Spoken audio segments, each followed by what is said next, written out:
Bueno, el día de hoy, hermanos, tenemos el placer de traerles la terminación de esta serie de vencedores con el vencedor más grande de todos, Jesucristo, Señor nuestro. Él tiene planes para todos nosotros. Vamos a ver qué te dice el día de hoy de manera personal. Vamos a empezar en oración.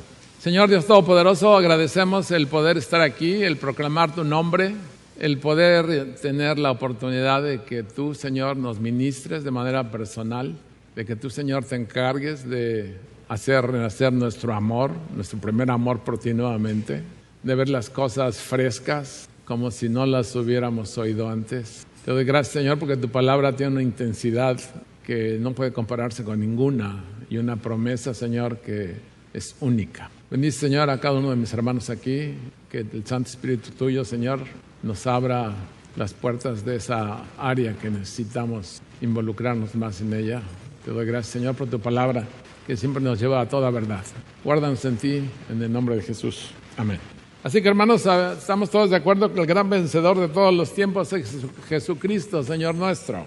Él, a través de su muerte, sepultura y resurrección, es y ha sido el vencedor más grande de todos sobre nuestros enemigos: pecado, Satanás y muerte.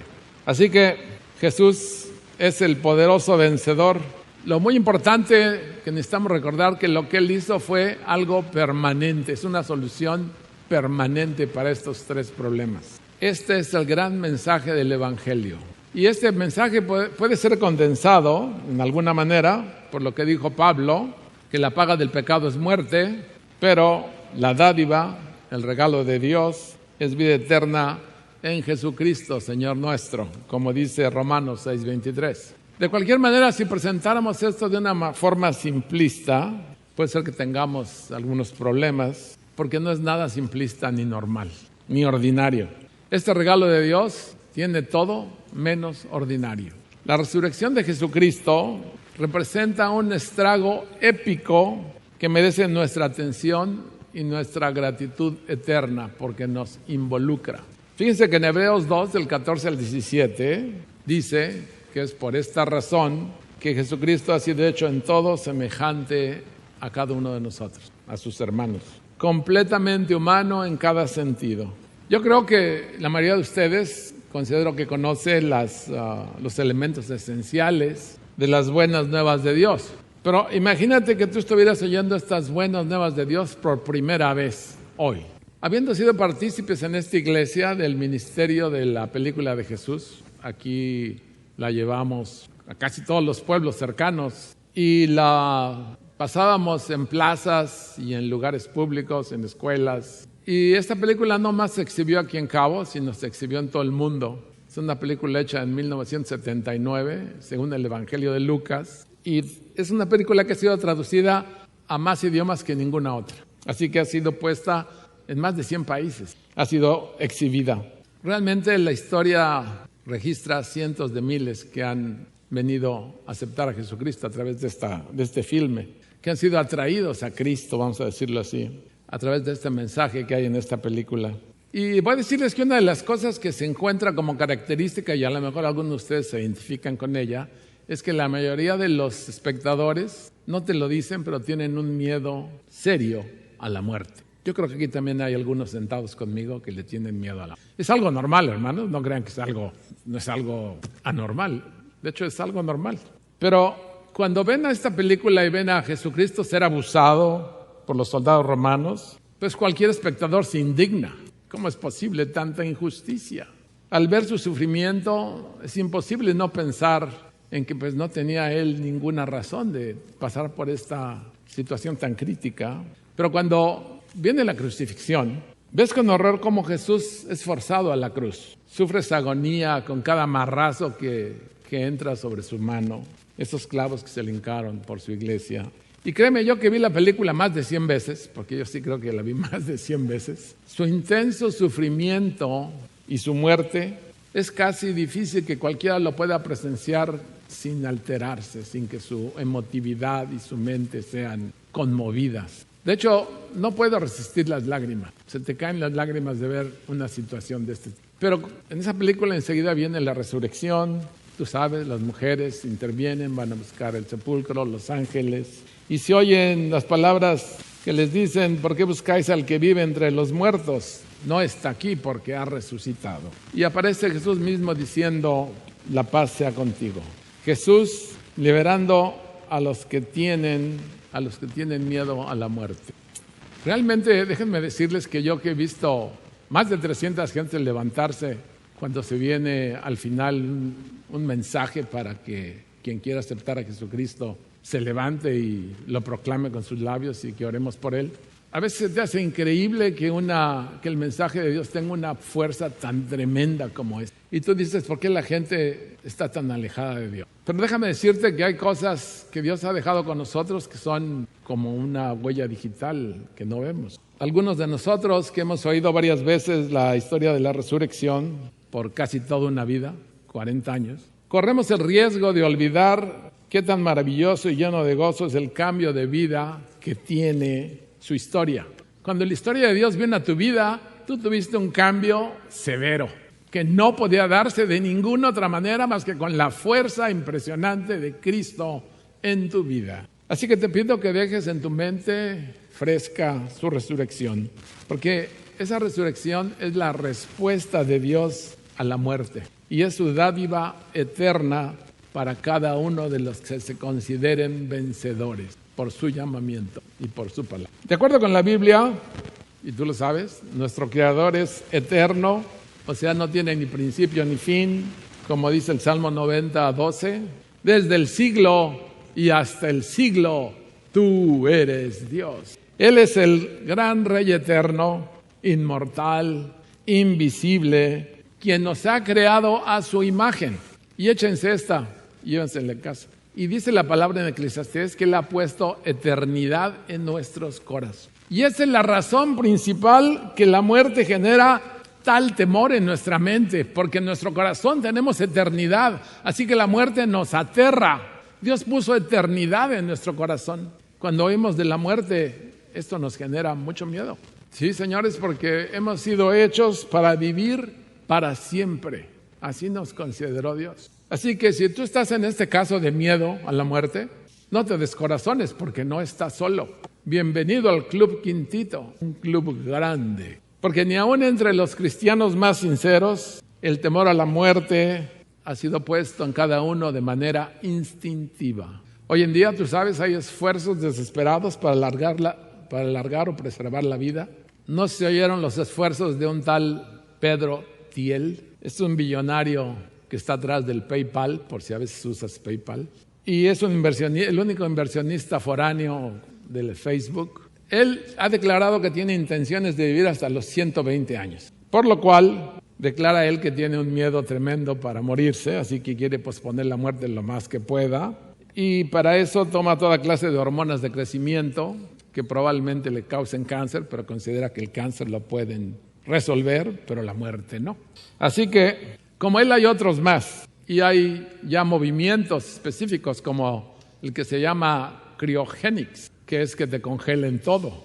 Oye, a veces congelamos unas cositas, pero ya que te congelen todo para esperar que haya soluciones para alargar la vida. Déjenme decirles que hay más de 300 congelados en el mundo y hay 2,000 ya firmados que cuando estén a punto de morir se los van a congelar. Espero que no esté tu nombre ahí porque tú tienes esperanza. Pero a este momento tengo que preguntarte cuál es tu esperanza. Pero tengo que decirte algo, que antes que pueda haber resurrección, tiene que haber muerte.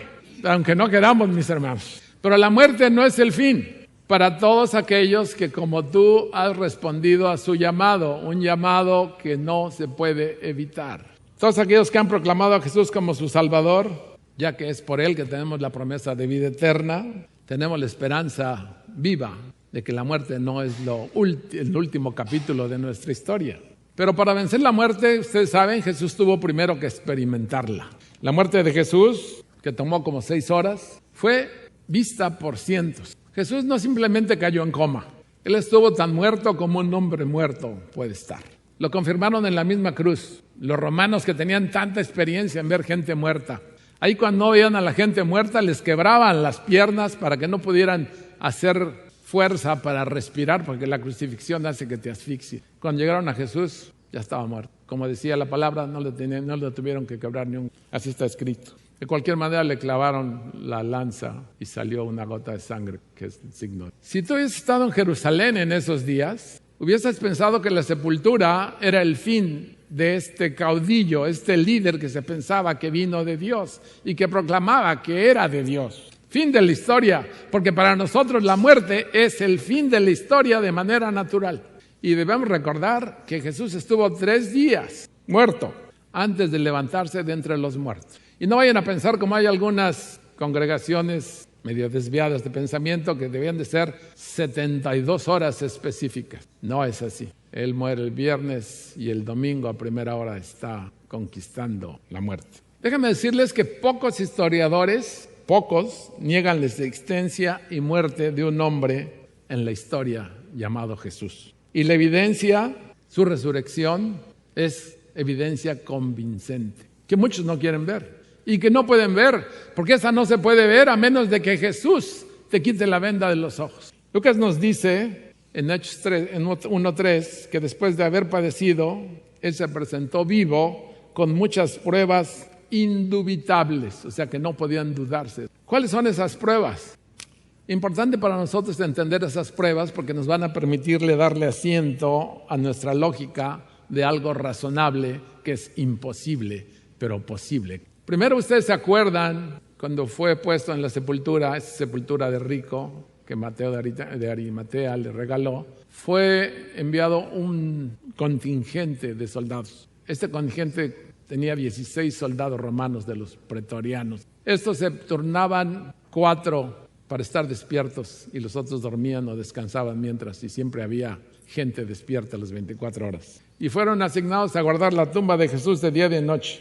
Así que se relevaban ellos cada 4 horas. Por lo que la hipótesis de que los discípulos fueron a robar el cuerpo es una situación totalmente absurda, pero fue el mejor borrego que pudieron inventar los judíos, pagándoles a los soldados en lugar de que recibieran muerte por no haber cuidado el cuerpo de Jesús adecuadamente. Eso creó mucha neblina con respecto a la sepultura, a la resurrección de Jesucristo.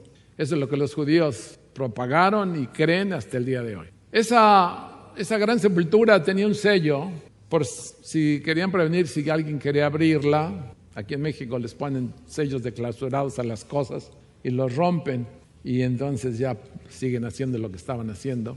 Pero si alguien rompía un sello romano, se echaba toda la furia del Imperio Romano encima, así que nadie se atrevía a romper un sello romano, que era una cuerda que estaba pegada con cal de cada lado y con el sello imperial.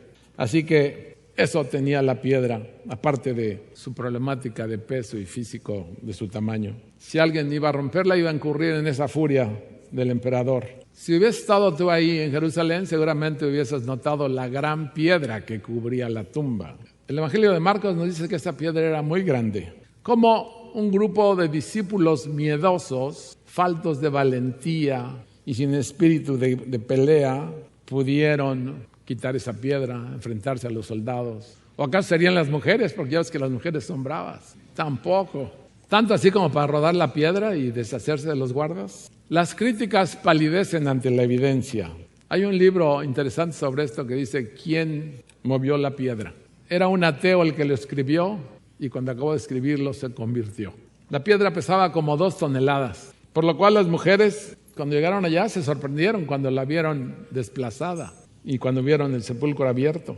Mateo nos dice, y se recuerdan ustedes, y reporta que hubo un gran terremoto, porque un ángel del Señor descendiendo del cielo y llegando removió la piedra y se sentó sobre ella. Estaba desafiando a los poderes de la muerte de Satanás y del Imperio Romano. Este movimiento de la piedra vino de la mano de Dios. El sepulcro, esa tumba vacía, esa noticia que estremeció a Jerusalén en este día que cambió la historia. Todo el mundo estuvo de acuerdo en que la tumba vacía estaba vacía, aunque muchos lo negaban. Pablo le citó a Agripa esto, que la tumba estaba vacía porque este era un hecho conocido por todos. Imagínense más los dirigentes, los principales, les tenían que llevar la noticia. Pero ¿qué pasó ahí? Si teníamos a los soldados ahí, pues la tumba estaba así. ¿Quién sabe qué pasó ahí? Y le dijo Pablo a Agripa, cuando le estaba testificando, que Agripa casi es convencido, esto que pasó en Jerusalén no se hizo en algún rincón oscuro, Esto era conocido por todos. Miles de gentes en Jerusalén, en la Pascua, pudieron ver por sí mismos que esa tumba, que era de José de Arimatea, que recientemente había sido ocupada por el cuerpo de Jesús, ahora estaba vacía. En algún tiempo les he comentado que aún el día de hoy, y nosotros tuvimos la oportunidad de ir a Israel, se hacen filas ante lo que se dice que es la tumba del Señor. Está cavada en una roca y así hay filas. Y cada vez que uno sale con una sonrisota. Ha estado vacía desde ese momento, desde el tercer día, con todas las implicaciones que eso tiene para nosotros. ¿Ustedes creen que los discípulos hicieron esto? Imposible. Porque ellos sí que fueron cambiados posteriormente de la resurrección. Ustedes saben, algo fue el Espíritu de Dios el que les dio una nueva valentía, una nueva visión, una nueva manera de ver la vida, una nueva manera de exponerse a la muerte, porque ahora creían que había vida. Y ya estando cambiados fueron, testificaron, muchos de ellos sufrieron y murieron por el Evangelio, animados por la verdad, sin miedo a la muerte, como tú comprenderás, sin miedo a la muerte. Espero que puedas decir que tú así declarándote al espejo, ¿no? Para que no te vea nadie. Yo sí tengo. ¿O qué vas a declarar? Dios quiere que declares que no tienes miedo a la muerte. Mucha gente dice que no tiene miedo a la muerte y a la hora de los trancazos se les tuerce el machete a tal grado que se les rompe. Así que hubo otro hecho que había que revisar, la mortaja, esos lienzos que estaban ahí adentro. Cuando Pedro y Juan corrieron a la tumba, ¿se acuerdan? Oyendo los rumores de la resurrección. ¿Por qué creen que salieron corriendo? Porque no creían. Tenían que ir a ver con sus propios ojos que como que la tumba está abierta, como que Jesús no está ahí adentro. Nosotros no fuimos. ¿Quién se lo llevó? Así que cuando Juan, que le ganó la carrera, se asomó, vio algo tan sorprendente que no entró a la tumba. O sea, le causó una reverencia enorme. Las ropas fúnebres con la forma del cuerpo del Señor, como no perturbadas de haber estado ahí. Como cuando sale un gusano que va a ser mariposa de su capullo. Ahí se quedó el capullo, así estaban los lienzos. Y dice que el sudario estaba enredado ordenadamente en otro lado. Viendo esto, pues haría a cualquiera, a un creyente, definitivamente. A Juan no lo superó, no pudo entrar ahí, se quedó impávidamente tieso, tal vez con una cantidad de cosas. La tumba vacía estuvo en sus mentes para siempre, sin perturbaciones en su forma y posición. Las heridas. En la tarde de ese primer día de Pascua, de esa primera Pascua, Jesús apareció a sus discípulos que estaban atrás de puertas cerradas por miedo de los líderes judíos, como dice Juan 20, 19 al 23. Pero en esa aparición, ustedes se acuerdan, faltaba uno, siempre falta uno. Se llamaba Tomás, no estaba ahí esa tarde, se había quedado a comer unos tacos de suadero. Más tarde Tomás, al oír lo que había acontecido, él dijo que él no iba a creer si no tenía una prueba personal, algo tangible, como dice Juan 20, 25. Una semana más tarde, los discípulos reunidos, ahora sí estaba ahí Tomás, como dice Juan 20, 26 al 28, Jesús apareció en medio de ellos y les dijo, paz a ustedes. Y le dijo a Tomás, pon tu dedo aquí y mira mis manos, y pon tu mano aquí y ponla en mi costado. Y no seas incrédulo, sino creyente. Y Tomás dijo algo que fue concluyente con lo que se acaba este capítulo. Señor y mi Dios, finalmente se rindió. Yo sé que hay algunos Tomáses en las congregaciones, no nomás de nombre, sino de incrédulos los cabezones. Y Dios de alguna manera va a hacer alguna obra específica para que sean convertidos. Porque para Dios no hay límites de acción aquí y ahora. Tomás había visto pruebas indisputables de la identidad de Jesús, así que él creyó. Y el haberle visto sus apariciones, si tú hubieras vivido allá en Jerusalén en esos días, tú probablemente hubieras podido ver al Cristo resucitado. Porque muchas de las pruebas infalibles involucran testigos oculares de este hecho. Esto lo dice Lucas en Hechos 1:3. Porque lo vieron durante 40 días. Sabemos como de una docena de apariciones post-resurrección. Una de ellas a 500. 1 Corintios 15, 5 al 8. Y a muchos otros. Pero, hermanos, llega el tiempo de que tenemos que vivir ahora como vencedores. Nuestro conocimiento de su resurrección no solamente debe ser un ejercicio intelectual, sino porque vive Él, puedes vivir tú mañana. en el sentido más extenso de esta palabra, en el mañana del Señor, que un día es como 1000 días. ¿Cuántos días crees que te quedan de vida? Pues como todo el mundo quiere llegar a los 80 cuando menos, o a lo mejor otros ya se van hasta 120, échenle cuentas de lo que tengan de ahí para adelante. Pero seriamente no sé si has pensado cuántos días crees que tienes tú de vida. Casi nadie puede decir que tiene 2 años. Algunos los doctores les fuerzan a pensar que tienen 6 semanas de vida. Pero casi todo el mundo dice, pues tengo otros 40 años de vida. Yo ya lo dudo, 40 años, pero tú estarás en otro caso. Pero déjame decirte que Él vive ahora y siempre tiene autoridad de dar vida eterna y abundante. Y yo quiero que tú sientas esa seguridad de que tienes vida eterna y abundante en el nombre de Cristo Jesús. Porque esas verdades que hemos estado diciendo aquí tienen implicaciones prácticas. Él ha resucitado, y porque Él ha resucitado, tú puedes vivir una vida perdonado. Y estaban hablando en la clase, que algunos de ustedes no estaban aquí, del perdón. Y ¡ay, qué difícil es perdonar! ¡Cámara! ¿Perdonamos de dientes para afuera? Sí. Pero de dientes para afuera. Acá dentro en el corazón pasan cosas indescriptibles. No te perdono porque no quiero, me lo hiciste tan grave que te friegas, ahora no te perdono. Y no están viendo que el que no perdona se friega primero él. Es el primero que se da en la torre. Y hay unos que odian con odio jarocho. Y creen que le están haciendo daño a la gente otra. Y no, se están acabando el hígado, están acabando las vísceras, los riñones, no sé qué estén acabando, o todo junto. Pero esas cosas acontecen en el corazón de nosotros, porque es un corazón que está con esta situación del pecado, donde tú eres justificado porque el otro pecó más que tú, y entonces el otro tiene la culpa y tú no. Y todos ante Dios estamos en el mismo paquete, todos hemos sido perdonados, y es increíble. Yo no sé, hermano, si tú has pasado por una situación difícil. Yo sí he pasado por una situación muy difícil y tengo que confesarles que me costó como 15 años. ¿Oyeron eso? Y yo estudiando la Biblia. Pero a mí decían que ni me acerquen a ese cuate. Qué perdonzote le tenía. Pero hay que ser francos. Hay cosas que tenemos que llevárselas a Dios para que nos ayude a quitarnos ese peso tan tremendo de la vida. Porque no podemos vivir planchados. No perdonar es como una plancha más grande que esa que estaba enfrente de la tumba de Jesús, pero encima de ti. Es como si aquel que quemó la alhóndiga de Guanajuato y que se echó la piedra encima, se hubiera echado una piedra tan grande que en lugar de ir a protegerse los balazos, se puso la piedra y se aplastó ahí. Ese es el asunto con el perdón. Si tú no te perdonas, considera el perdón que Dios tiene para nosotros y entonces probablemente vas a avanzar en tu perdón. Esto es bien importante de analizarlo, porque nosotros somos perdonados.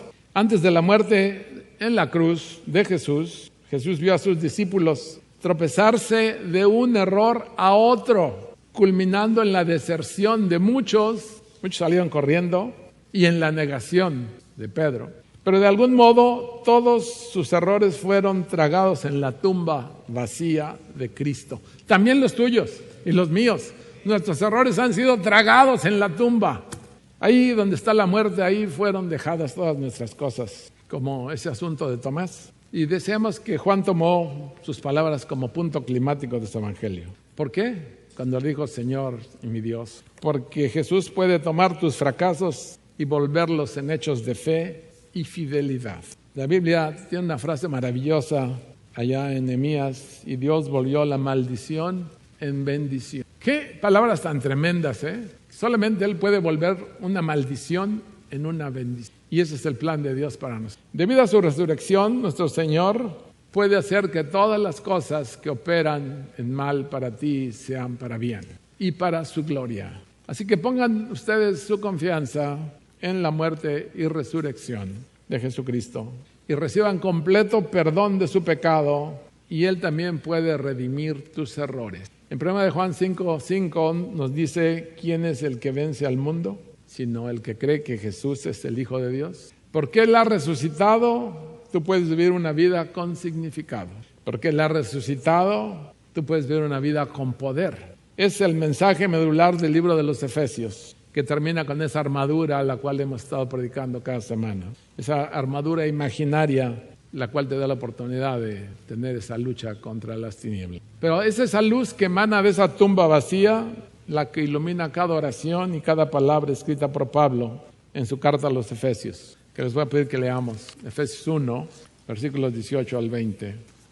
Donde nos dice, alumbrando los ojos de vuestro entendimiento, para que sepáis cuál es la esperanza a que Él os ha llamado, y cuáles las riquezas de la gloria de su herencia en los santos, y cuál la supereminente grandeza de su poder para con nosotros los que creemos, según la operación del poder de su fuerza, la cual operó en Cristo, resucitándole de los muertos y sentándole a su diestra en los lugares celestiales. Esta es palabra de Dios sin lugar a dudas. De acuerdo con estos versículos, el mismo poder que trajo a Jesús de regreso a la vida está disponible para nosotros cuando pones tu confianza en Él. Ese poder está disponible para poder cambiar tu vida, para responder tus oraciones, para resolver tus dificultades, para guiarte, para ayudarte a perdonar, a través de una vida que pueda servirle. Confiando en su gracia, que todo lo vence. Jesús es el origen de nuestra nueva vida y de nuestro poder.